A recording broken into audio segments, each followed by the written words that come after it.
James T. Butts Jr. gets busted for illegal campaign practices. This is Inglewood Municipal Code 1283, which bans posting or affixing signs on public property.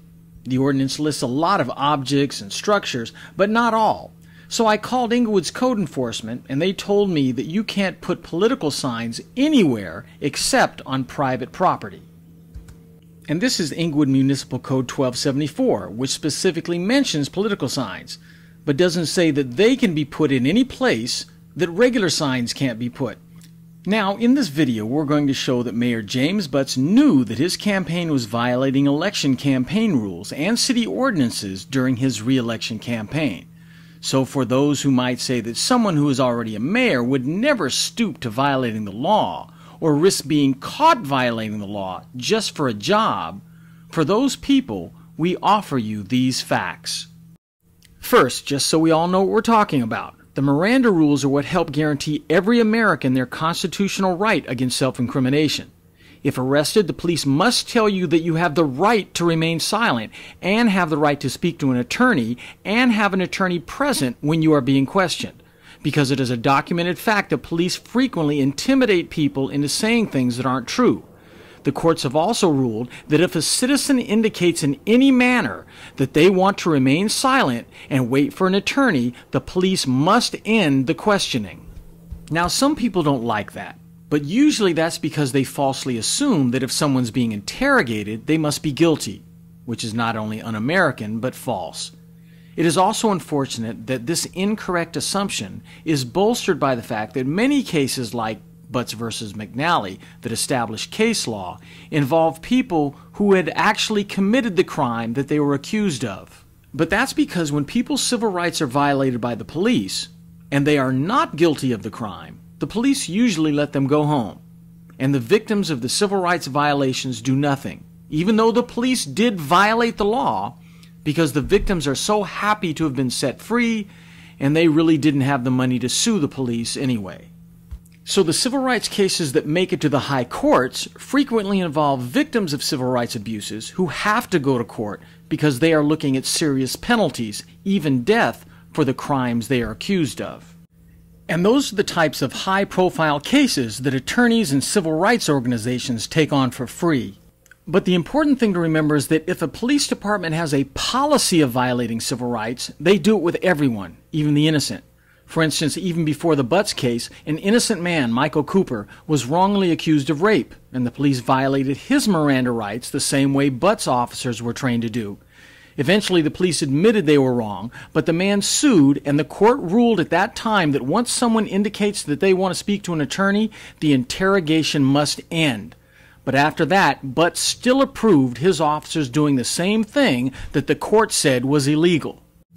People who go to Inglewood City Council meetings know that although he lied and repeatedly tried to deny it, when James Butts was police chief in Santa Monica, he was personally sued for approving a policy where his officers systematically violated people's civil rights. He asked the court to give him immunity from being sued because he was a police officer, but the court said that what he and his officers did were so bad, so illegal, that they probably knew what they were doing was illegal, so they would have to stand trial. Then, in the landmark civil rights case Butts versus McNally, Butts and the other defendants appealed the court's decision and lost, twice. Then Butts asked the United States Supreme Court to look at the case, and his request was denied again. But even though it was a documented fact, James Butts still repeatedly lied about it. District Attorney Orange County named DeValis Rutledge, and he wrote a training memo about questioning outside of Miranda. And what he recommended was that when a suspect invoked that even though his statements could not be used against him, to continue to question anyway, because if the suspect took the stand, then his statements now could be used to impeach him, and that was the quality of the law then. He published a training bulletin, he sent it to Santa Monica, my training officer sent it out. So the first time Butts lied about his crime, he completely left out the part where he approved the policy. He just said that a training bulletin was published, it was sent to Santa Monica, and his training officer sent it out. And Butts kept lying. Now, when they sue a police department, they sue the chief. And here I go, I get subpoenaed to federal court, I have nothing to do with it, but I'm the chief. So James Butts not only misled the public by leaving out the part where he actually approved the policy, but then he lies and said that he had nothing to do with the crime. And James Butts outright lied at another meeting. Mrs. Brown continually says that I was found guilty of violating Miranda. Well, actually, there was a lawsuit against some detectives that worked for me.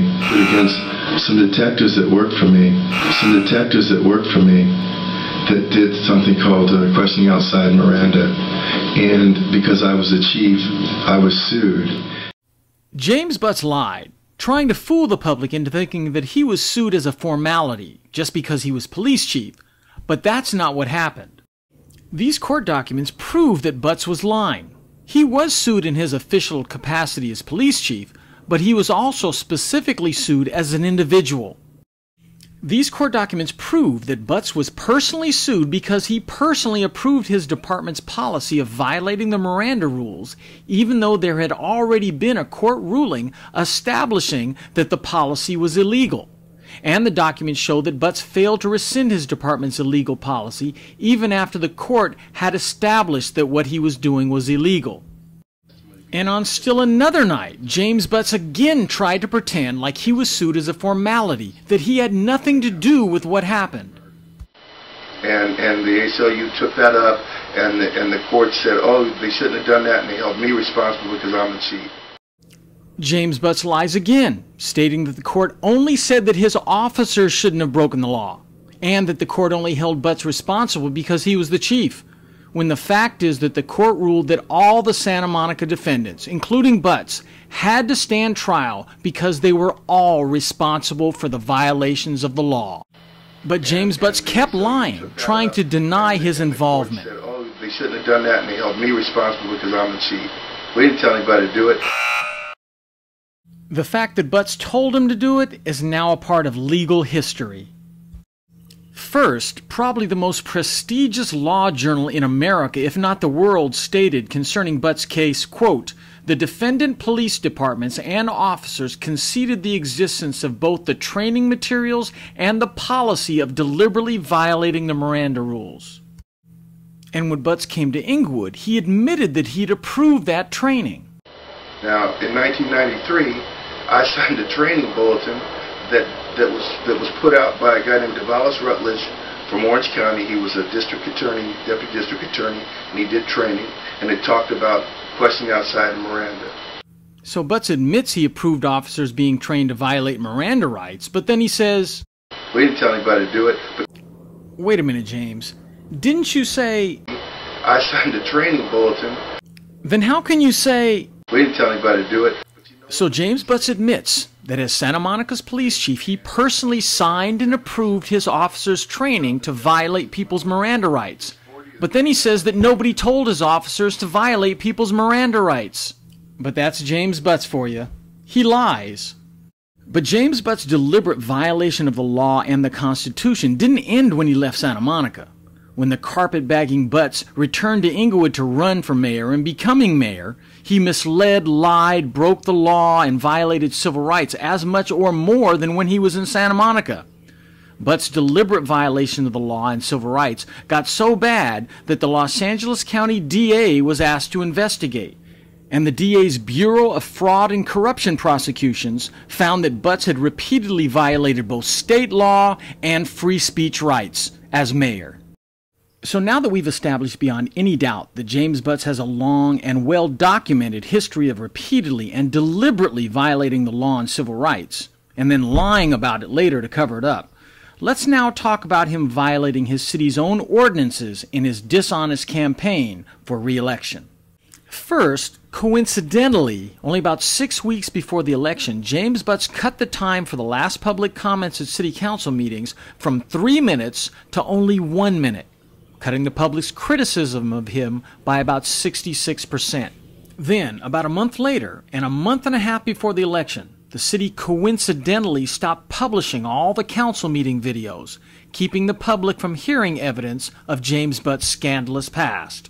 Then, only about a week before the election, coincidentally, all the videos of the last 3 years of city council meetings, where residents could easily see James Butts using lies, intimidation, violations of meeting rules, and violations of the law and civil rights to manipulate and lie to residents.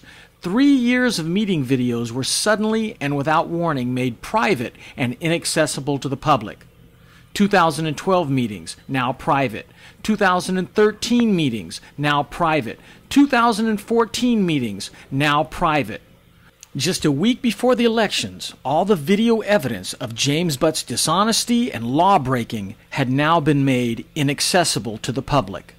So now that we've proven that the court repeatedly found that James Butts violated civil rights in Santa Monica, and that the DA found that Butts repeatedly violated civil rights in Inglewood, and that Butts continued to limit residents' free speech leading up the election, now let's get to his dishonest election practices. Basically, in Inglewood, it's illegal to put a sign on any object located in or on a public street. So when James Butts ran for re-election in 2014, he had decreased attendance at council meetings by moving more than half of them to when most people were at work. He had cut the time allowed for public comments at council meetings by as much as 66%. He had made 3 years of meeting videos unavailable to the public so that his unethical and illegal acts at those meetings couldn't be seen. He had paid for gigantic billboards, paid for robocalls, and paid for almost daily campaign flyers to go to voters' homes, and he had paid for hundreds of campaign signs to be put on supporters' private property. But even though not one of the other 3 candidates in the race had any signs, any billboards, or any robocalls with their name, all that overwhelming legal advertising still wasn't enough for James Butts' gigantic ego. He also had to have illegal advertising, in the form of dozens, if not hundreds of signs illegally placed on public land and abandoned properties. They were in bushes, they were on parkways, they were in bushes on parkways, just about everywhere they weren't supposed to be. In fact, along with his political ally Gloria Gray, James Butts put his signs in some of the most illegal places possible. Butts' illegal signs were not just on parkways and in bushes, but on bus stops, and not only next to power boxes, but on power boxes. It was bad enough when Gloria Gray had a sign on library property, but James Butts actually had a sign of his on police department property. Things got so bad, I finally called code enforcement, and they said the signs weren't supposed to be there. They even told me that I could take the signs out myself, but I let them do their job. And here we see a code enforcement officer taking down a Darius Levy sign and a James Butts sign, as they did with dozens of signs around the city after I called, including this one that's right at the end of Butts' own street. Now, some people might try to make excuses for the mayor, saying that it was people who worked for him who put up the signs, and that the mayor might not have even known that the signs were placed illegally. But the problem with that is that the mayor claims that he lives right here, at 2512 West 102nd Street. So not only is it almost impossible that James Butts wouldn't have seen all the dozens of illegally placed signs with his name on them as he was driving around Inglewood, but when he left his house in the morning and drove only about 4 short blocks to Century Boulevard to go to City Hall, and when he came home at night, it would have been impossible for him not to see the illegally placed sign that was right here. The illegally placed sign that wasn't just illegally placed because I say so, but because code enforcement said so and came out and took it down. But let's say that Butts went the long way to get to Century or Manchester Boulevards. Even then, driving 7 short blocks and making a right turn on Crenshaw Boulevard, he still couldn't have missed several of his illegally placed signs, right next to his partner in crime, Gloria Gray.